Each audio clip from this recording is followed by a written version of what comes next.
just a show that I'm rated. I mean, steak and potatoes on the way to Decatur. Maybe there's just a little made up. Welcome to 3 Count Commentaries.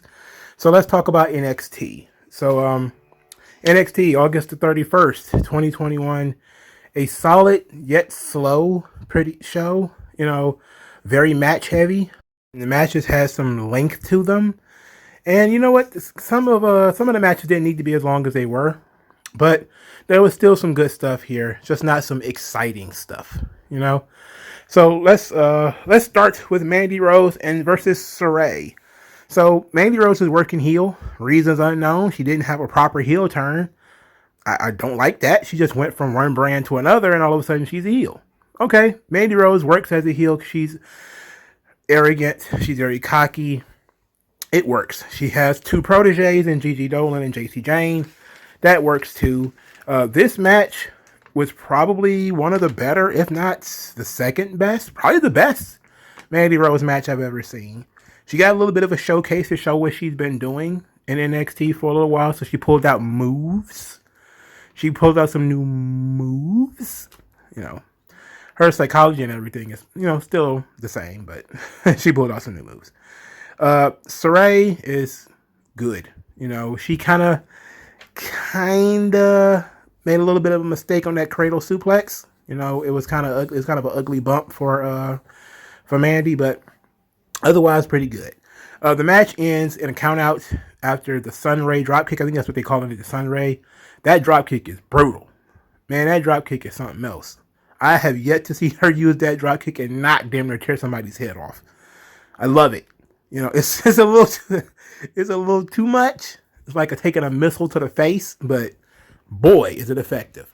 So Mandy Rose falls outside of the ring, and Jessie Jane and Gigi Dolan, you know, abscond with her and just basically say, forget this match. And Shirai wins by count out. Later, they jumped her in the back, so this feud will be continuing. It was actually pretty solid. And like I said, probably one of the better Mandy Rose matches I've ever seen. If you've seen a Mandy Rose match that's better than this, let me know in the comment section below, because I probably don't remember it, because I don't really remember Mandy Rose matches, if we're being honest. Tommaso Ciampa is got a promo in the back. He said he's not going to cry over what happened last week, but you know, he's got a problem with the post-match beatdown and them indefinitely injuring Timothy Thatcher. And that Ciampa is NXT. This is his house, and he's the most dangerous man on the planet. And that a motivated Ciampa is very dangerous. To this point, I saw an article where Tommaso Ciampa, quote, clarified his position on not going to the main roster in WWE. So, not going to read it, of course, but I'm just going to paraphrase it. Essentially, he said that after his neck injury, it became very difficult for him to travel, and that the schedule for NXT is easier for him. And, you know, of course, the old family, you know, he got a wife and a kid, and it's easier for him to be home all the time and that sort of thing. So it's kind of like work-life balance sort of situation. So normally I would, you know, rant and rave about how, you know, we got to get the indie guys out of NXT. Ciampa is one of the guys that I actually love, though. I really like Ciampa, and I like the idea of wrestlers actually being parents these days. There's too many guys that grow up like Dustin, you know, like Goldust. I never met my dad, man. He was gone 325 days a year, man. And then in 10 years, they're fucked up in the head trying to be wrestlers themselves. I would much rather these guys stay home a little bit or make it as easy as possible. I know that it's not fair because of so many other people who are going to be home. But if he's got this position already, and everybody is cool with it, Vince is cool with it, because apparently he knows he's there. They went through the roster and started firing folks. He wasn't on the list, at least not yet. So, you know, I'm cool with it. You know, I don't have a problem with Tommaso Ciampa staying in NXT. Plus, he works a realistic style. Before we get to the match, though, because I like to lump like objects, we're going to talk about the promo from our frog friend, Pete Dunne. Oh, God. So we go over to I keep calling them the English guys, but Oney Lorcan is not English. For the purpose of this conversation and anyone going forward, Oney Lorcan is English. I don't give a shit anymore. But they talked about, it being a week since they've heard from MSK and they want to fight MSK. MSK later will get the match made for next week, so they don't have this problem anymore. So then Pete Dunne cuts a promo. He talks about, you want some Ciampa? You want to run your mouth? Are you daft, mate? And starts talking about how, Ridgeholland's going to show him a thing or two. So Ridgeholland says that he wants to see how motivated Ciampa is. He's going to lay him next to Timothy Thatcher in the hospital, or our favorite, the medical facility. So the main event of the show was Timothy Thatcher versus Ridgeholland. And Thatcher, did I say Timothy Thatcher? I meant Tommaso Ciampa and Ridgeholland. And Ciampa lays his shit in. He's small, but he's tenacious. When he was whipping Ridgeholland, who was a big, thick boy, he's a big, meaty man. And he was kind of flinching from those chops when Ciampa he was laying them shits in. I was like, yeah, okay. All right. He was trying to block him with his chest. Because Ciampa was going overhand with it. So, because he's small, right? So he's going overhand with his chops. And Holland is like, not in the face, mate. Not in the face, mate. Because he did hit him in the face like 2 or 3 times. All right, so this was a funny match. I like the Alabama Slam spot because it played into the whole Ciampa's neck thing. And, it kind of stopped the action a little bit. You figure like, oh, can Ciampa still continue? And of course, so Holland had the strength advantage, the power, and Ciampa just hung in there, fought back, had the intensity. He's fiery, he fights back. He wins with the Willow's Bell DDT, which I thought was kind of weird. I was kind of like, okay, I'm cool with Ciampa winning. I just thought it was weird to beat the guy flat like that. Now Ciampa is the kind of guy where you can do that with. You can have Tommaso Ciampa beat somebody flat. I just didn't see the purpose of it. I thought like Ridgeholland is a guy you're building. So, not beat him flat. How about that? In any event, the English guys decided to jump Tommaso Ciampa because it was 4-on-1. So why wouldn't they? Then MSK ran out there and saved them. Okay, fine. Not interested in this 6-man situation though, because I hate MSK. Cannot stand them. Cannot stand them. But I'm okay with them coming out to make the save. All right, so the second match on the card was Duke Hudson versus Kyle O'Reilly, which Kyle O'Reilly won with a heel hook. This is essentially a showcase for Duke Hudson, who had very, very, very standard 1987 offense, as far as, pro wrestling is concerned. I mean, he used the old arm back, the arm move. What the fuck is it called? Shit. It's right on the tip of my tongue, too. You know what I'm talking about. When he grabbed his arms and you pull them back. Like, I haven't seen that joint since Clinton was in office. I can't believe I saw a wrestler actually use that in the modern world. In any event, match was aight, I guess. To have a show that had Kyle O'Reilly, Johnny Gargano, and Tommaso Ciampa on it, and nothing really big happened, that felt weird. But there was nothing really to this match. It was just like a showcase to show people what Duke Hudson can do. Ilya Dragunov stopped by, said he feels alive, more alive than ever. And he said he wanted to show the world what it takes to be NXT UK champion, about the pain, the passion, the struggle, and who's willing to go through all that to take this. And that seemed like a perfect time to, of course, have somebody come down there and challenge him, but they didn't. He did promise to come back soon, so I guess we'll be seeing him soon, whatever that means. Long live the Czar. Dragunov rules. Kaylee Ray comes in and says she makes an impact everywhere she goes, and she's here to inject new life into this division. But for some reason, the interviewer was very antagonistic. He kept interrupting her. Kaylee Ray, what gives you the right? I'm like, man, she needs to slap this guy. Who is this guy? Oh, man, this is the only thing he does. His only job on NXT is to do backstage interviews, and he got the nerve to be pressing the issue. Man, shut your ass up and let them answer the question. So she got a chance to throw some shade. That's when people were saying that Zoe Stark ran off to the tag team division, at Dakota Kai is a failure, essentially. And that Ember Moon is yesterday's news that she dominated Europe, and now she's going to dominate the USA. Later, Ember Moon challenged Kaylee Ray to a match. The match will actually happen. So that's fine. My issue is Kaylee Ray, I believe, is Scottish. So we got another one. Another Scottish one. Where you don't say the whole word. Oi, oi, oi. Anyway, I'm almost at the point to stop hiring Scottish people. I'm getting to that point, man. The accents, I can't take it. So then we got something fun. We got Carmelo Hayes still basking in the glow of winning the breakout tournament, and he was kind of trying to be slick and saying how he might, challenge for the cruiserweight title, even though he already had a cruiserweight title match, and how he might swerve into the North American title. That led Elektra Lopez to show up and tell him, nope, nope, nope. North American title, you leave that one alone. That one is for Santos Escobar.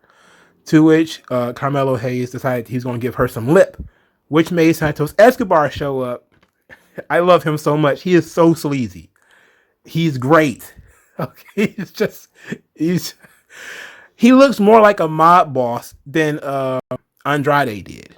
Like, they both come across like coke dealers, but Andrade comes across like the coke dealer that does the coke too. Like Tony Montana. Like, he's like one of those guys where he might just be slumped in the seat somewhere. And Santos Escobar comes across like the guy who will throw you out of the helicopter. Like, those are two separate situations, and I love it. It's awesome. Anyway, he laid a threat on Carmelo Hayes, and now they're going to have a match next week, which I think is really great. But I don't think either one of those guys needs to lose. So I'm sensing shenanigans. That's DQ bait. That's disqualification bait right there, dog. And I can see it happening. Because why beat Santos Escobar in that situation, and why beat Carmelo Hayes? Neither one of them needs to lose. So I sense a disqualification coming. Imperium defeated Drake Maverick and Grayson Waller. Grayson Waller is a goofball, an overconfident goofball like that. So they've changed, and I hate that commentary actually said it, because I noticed it like during the vignette, that Drake Maverick is not the straight man in this team. Usually he's the goof, but in this one, Grayson Waller is the goof, and he doesn't take Imperium seriously. And Drake Maverick is trying to tell him like, these guys are serious. And then of course they further the story by Drake Maverick, getting that blind tag, and Waller coming in and then getting beat with his finish, getting beat by Imperium's finish. So everything was all good until Grayson Waller got overconfident and tagged himself in. We got another oddball friendship, which is like the 5th one on NXT. NXT alone has like 5 different oddball friendships. That's how WWE books tag team wrestling. The odder you are, the more likely you are to get on TV.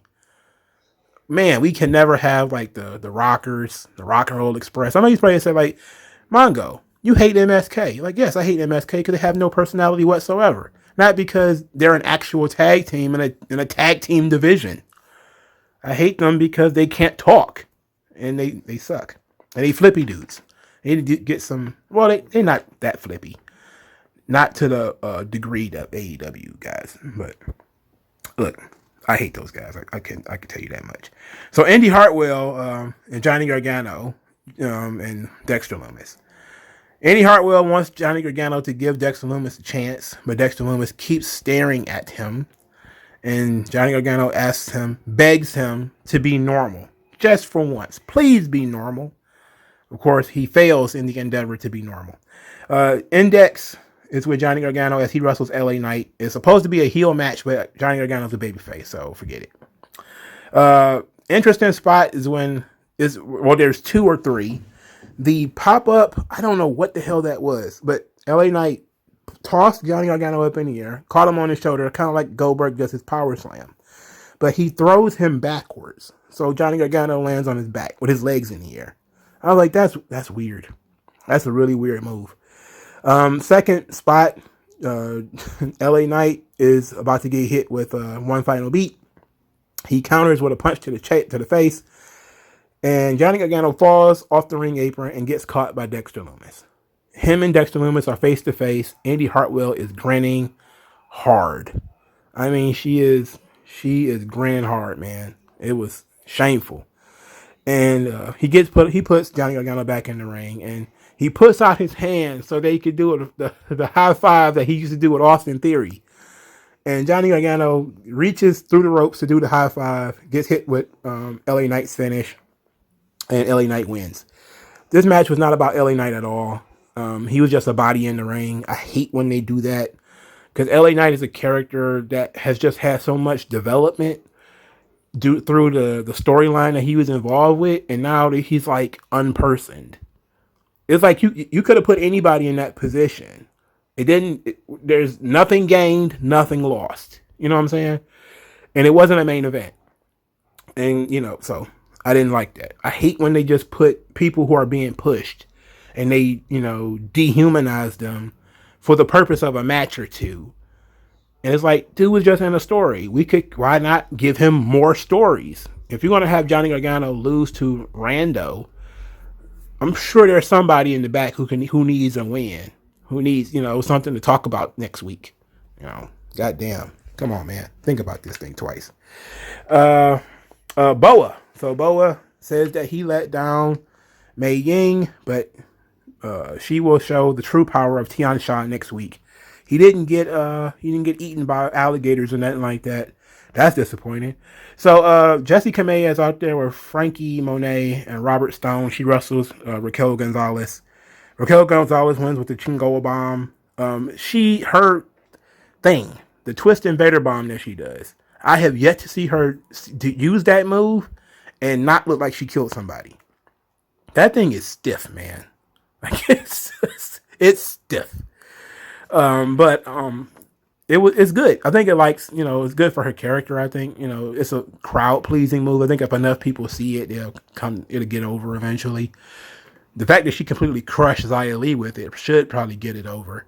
And I think it should be the natural setup for the Chingoa bomb. Like, I don't see why people would kick out of that. She's like, 250? Maybe? And she's like one of the bigger women in the division, and she's going to fall directly on your stomach and rib cage. Yeah, that should be like the direct setup to the Chingoa bomb, if not a finish in itself. So we got a face-off between Raquel Gonzalez and Frankie Monet at the end.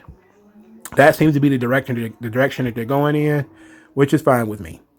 Samoa Joe and Wade Barrett. Wade Barrett with all this gray hair. I feel old, knowing that he has so much gray hair. In any event, Samoa Joe kind of tried to excuse why he looked so winded at NXT. Good job, Samoa Joe, to try to cover up how blown up you were 3 minutes into that match. But he talked about setting a standard and setting the precedent of the new NXT. And that, he didn't have the luxury of a great workout. He didn't have the luxury of a great fight camp. He had to go run tryouts. Then he had a bunch of other executive things to do because Samoa Joe was a big shot. So he had to go do all these things and wrestle for the NXT championship. So they did a good job of, hand waving like, oh, you thought Samoa Joe was washed up? Nope, he had to go run tryouts and everything else. So he said the precedent needed to be set. There's a new NXT, but also the legacy of NXT is on his shoulders. The legacy of guys like Bobby Roode and Shinsuke Nakamura. And he knows that the locker room is filled with people who are looking to take the next step. He said, who amongst them will rise? I love how Samoa Joe talks, and that's pretty intimidating. I like it. Next thing is Jacket Guy Ike Manjiro and versus Roderick Strong. Roderick Strong, of course, wins. I'm not feeling Diamond Mine. They added some new guys to him. I'm not feeling it. Not feeling Diamond Mine at all. That thing is cratered with me, dog. Maybe it's because Roderick Strong has the charisma of a polyester suit. It just has no charisma. None. Ike Manjiro, every time I see him, I just imagine him going to Vince McMahon's office and him telling Vince, Ike Manjiro. And he's like, tell me about yourself, pal. And he's like, I like jackets. And Vince just like, who hired this kid? Who hired this kid? He's small. He's Japanese. His gimmick that he likes jackets. I don't know. Fire everybody, bro. That's reason enough just to start firing people. Like Nick Khan, you missed one. You missed several. If the jacket guy's still here, I like Ike Manjiro personally. I think he's funny, but he's not going to be taken seriously. He's a small Japanese guy. He's small, and his English is not great. It's okay, but it's not great. You know, so I don't see him being anything other than the new Tozawa. You know, and it's unfortunate. You know, he'll never be like WWE champion or anything like that. At least from what I see right now. You know, who knows? It could change in a couple of years. He can come up with something cooler. He's a young guy. He might come up with something cool, but I don't see Vince being enamored with Ike Manjiro. I just don't see it. Now, if they play it right, he may become one of those Santina Marella, you know, type of R-Truth type of guys who are over, despite the fact that he does nothing but silly stuff. It's possible. Just because you don't get to be world champion doesn't mean that you don't get to do something that's important on the show and get big paychecks. So that's what he's here to do. Casey Catanzaro and Caden Carter, that's a lot of alliteration right there, did a backstage promo with Io Shirai and Zoe Stark because that will be the tag team championship match next week. Zoe said something about taking a bullet for Io, which I thought was like, okay, wait a minute. You dudes have been friends for a fortnight. What are you doing? Why are we going that far with this? And of course, Io Shirai says, I don't like you, and I don't like you. So that works out for me. She doesn't like anybody. The final segment I'm going to discuss, of course, is Cameron Grimes. He gets made fun of by Grizzly Young Veterans. Then, which I thought was pretty funny because, you know, the replica title was a great hook. And then they kind of make jokes about him going to get other replica titles and pretending to be a replica champion, which made me laugh because I was beginning to think like, okay, so if you run Wikipedia, what do? Do you put an asterisk there and say that he wasn't really the $1 million champion? Because then you have to put one next to LA Knight too, right? Or were they really $1 million champions? Got to be a pain in the ass to be a Wikipedia editor. I really should have checked before I did this video what they did, knowing that the title was replica. Matter of fact, all right, so I checked and they actually have it like Cameron Grimes is like the real $1 million champion. I'm guessing they're going to leave it like that. It's probably the smarter thing to do instead of making it green and telling people it was all a hoax. It was fake news. In any event, NXT was slow. You know, some of the matches were too long.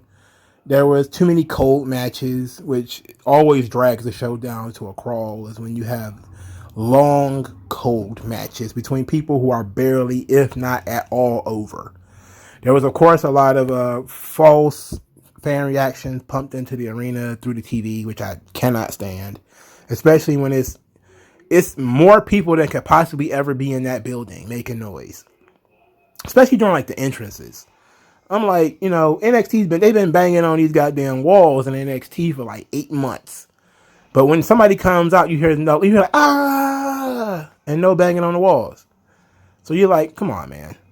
Obviously, that's not the CWC. You're using Thunderdome noises. Stop doing it. It's a tape show. That's what they do, man. Anyway, NXT was solid. We'll see what happens next week. Let me know what you guys think in the comment section below. Like this video, share this video, subscribe to the channel, donate to the channel. Thank you guys for your time, and I will talk to you guys later. Skin tone, so why attach yourself and piggyback the wealth you didn't earn or lack yourself? I'm telling you to own up to your own success and failures. It's a reason why these sleeves